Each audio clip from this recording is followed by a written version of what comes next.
Сегодня депутаты Госсовета рассмотрели в первом чтении проект бюджета на следующий год. Такая форма обсуждения внедряется впервые для того, чтобы досконально просчитать все расходы и доходы, обсудив все направления и с общественностью. Этот год республика завершает с увеличением доходов на более чем 5 миллиардов рублей. Это все налоги на прибыль. Как формируется казна на предстоящий период и о главных приоритетах. Татьяна Супряткина.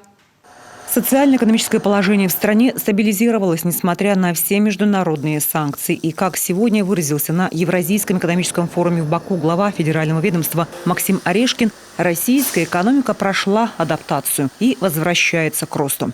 Республику тоже не обошли стороной санкционные ограничения. Рынки сбыта для промышленного сектора пришлось оперативно пересматривать. Это сохранило бюджетный баланс. Под конец года налоги на прибыль даже увеличились на более чем 5 миллиардов рублей.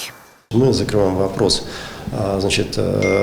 дополнительного выделения средств на расселение из ветхого аварийного жилья и предлагаем на это направить 890 миллионов рублей.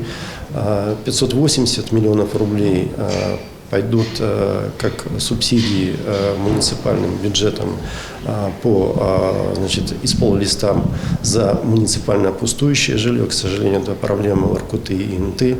Очень много жилфонда, которое пустует, но его нужно содержать.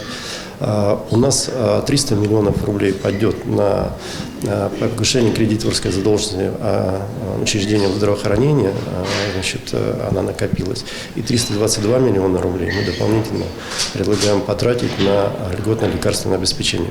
Бюджет на 2023 год пока предварительный. Еще продолжается обсуждение госпрограмм. Окончательный вариант с учетом всех реальных возможностей будет утвержден через месяц.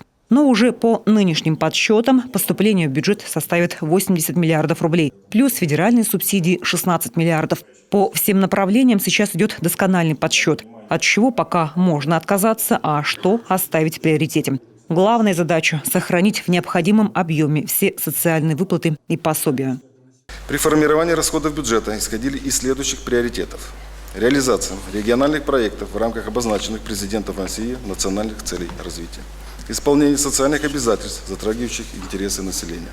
Консолидация бюджетных средств для обеспечения реализации приоритетных направлений расходов. В рамках адресной инвестпрограммы большая часть расходов рассчитана на строительство и реконструкцию социальных объектов в сфере здравоохранения, образования, культуры и спорта. Причем со следующего года все стройки будут республиканские, и только после ввода в строй будут передаваться муниципалам, дабы избежать долгостроев.